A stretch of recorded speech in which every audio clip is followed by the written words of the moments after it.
श्री गणेशान मौर्जाओं का खेल में आप सबका स्वागत है। नमस्कार।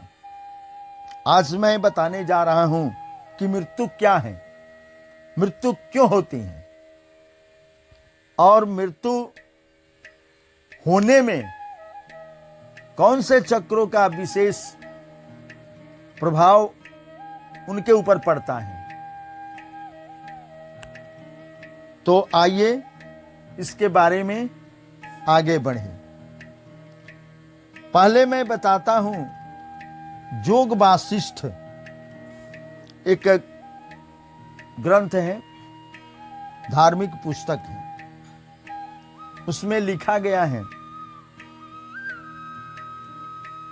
मृत्यो न किंचित छक्तस्त्वम एको मारयितु बलात् मारणीयस्य कर्माणि तत्कर्तृणीति नेतरत्। अर्थात मृत्यु तू स्वयं अपनी शक्ति से किसी मनुष्य को नहीं मार सकती। मनुष्य किसी दूसरे कारण से नहीं, अपने ही कर्मों से मारा जाता है। और दूसरा बात लिखा है कहीं, मृत्युरपि धर्मिष्ठ रक्षति, मृत्यु भी धर्मिष्ठ प्राणी की रक्षा करती है। अब मैं आगे बढ़ता हूं। प्राण वायु अपान वायु का केंद्र नाभि होता है, दोनों का मिलन जगह है। नाभि से नीचे अपान वायु और नाभि से ऊपर प्राण वायु। लेकिन ऊर्जाओं की उत्पत्ति के लिए नित्य ऊर्जाओं की उत्पत्ति की जरूरत है। नई नई ऊर्जाओं की उत्पत्ति होना आवश्यक है चेतन बने रहने के लिए, शरीर जीवित रहने के लिए, जीवंतता के लिए। तो प्राणवायु मूलाधार तक जाता है और अपान वायु के साथ घर्षण होकर के ऊर्जा उत्पन्न होती है और पुनः प्राणवायु धीरे धीरे ऊपर की तरफ चढ़ जाता है और सारे शरीर में जीवन शक्ति प्रवाहित हो जाती है। ऐसे रोज होता है, नित्य हमेशा होता रहता है। श्वसन जो क्रिया चल रही है। अब नाभि चक्र जो है, इससे जीव का आना जाना द्वार भी कहा जाता है। अगर गर्भ में जीव अगर आता है तो इसी नाभि के माध्यम से, और मृत्यु जब होता है तो इसी के माध्यम से जीव निकलकर दूसरे शरीर में प्रवेश करने के लिए चला जाता है। प्राणवायु और पान वायु का विछोह ही मृत्यु कहलाता है। इन दोनों का विछोह हो जाना ही मृत्यु है।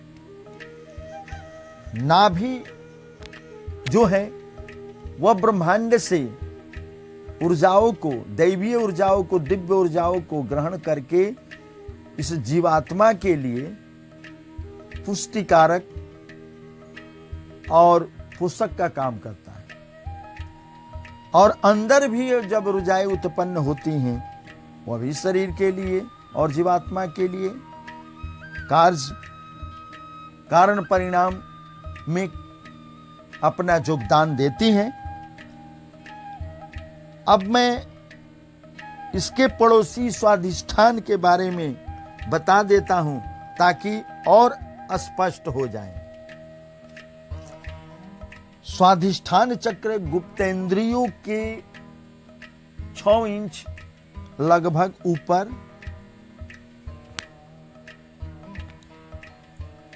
और नाभि से 4 अंगुल नीचे, अथवा किसी का शरीर का विस्तार कम बेस हो तो 4 अंगुल नीचे से और नाभि से 4 अंगुल नीचे, वहीं के उसी क्षेत्र में स्वाधिष्ठान का केंद्र होता है।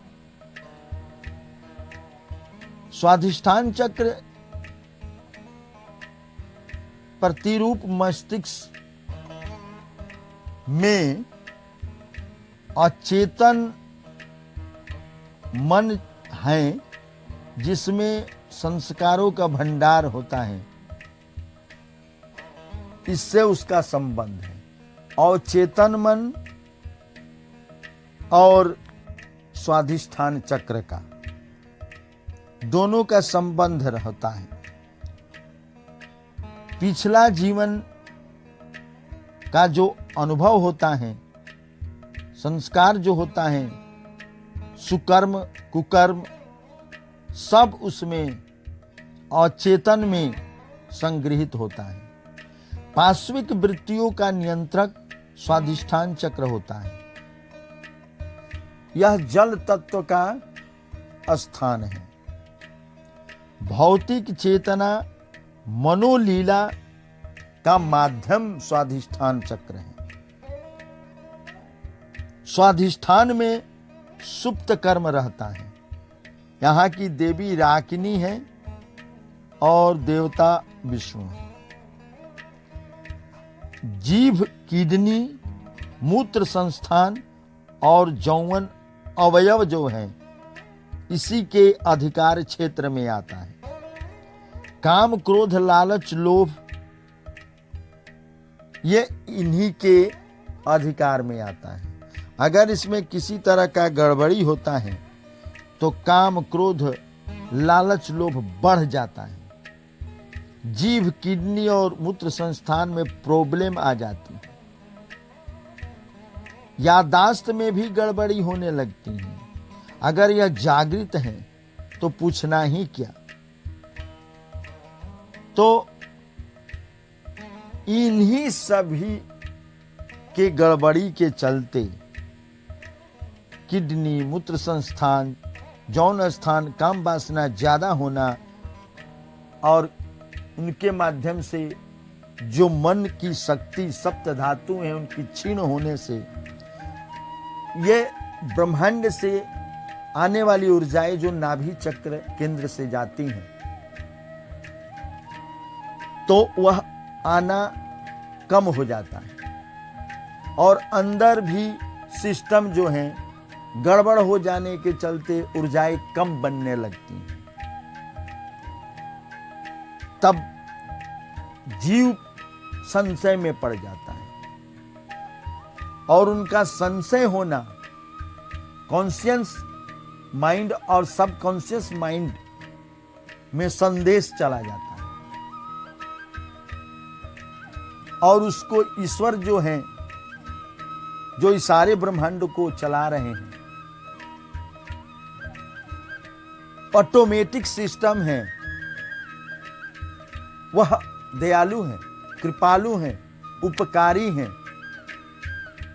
तो अपना काम कर देते हैं।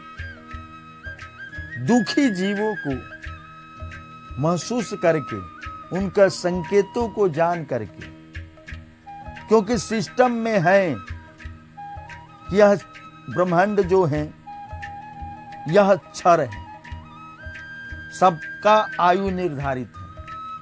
तो आयु से पहले या पूर्ण आयु होने पर परिमार्जन करना ही पड़ता है, संशोधन करना ही पड़ता है, पवित्र बनाना ही पड़ता है। ज्यादा अगर तामस का प्रभाव या नकारात्मक ऊर्जाओं का प्रभाव या सारे सिस्टम में गड़बड़ी हो गई अपने कर्मों के चलते, तो दया करके वो दया करते हैं, उपकार करते हैं उस जीव को नाभि से माध्यम से, यही द्वार है जाने का, किसी दूसरे शरीर में प्रवेश कराने की व्यवस्था कर देते हैं। अगर व्यक्ति अपने कर्मों के द्वारा अगर उनके किए गए उपकारों को न मानते हुए या उन पर भरोसा न रखते हुए भटक जाता है तो कहीं अटक जाता है। इसलिए आप इस पर सोचें। धन्यवाद।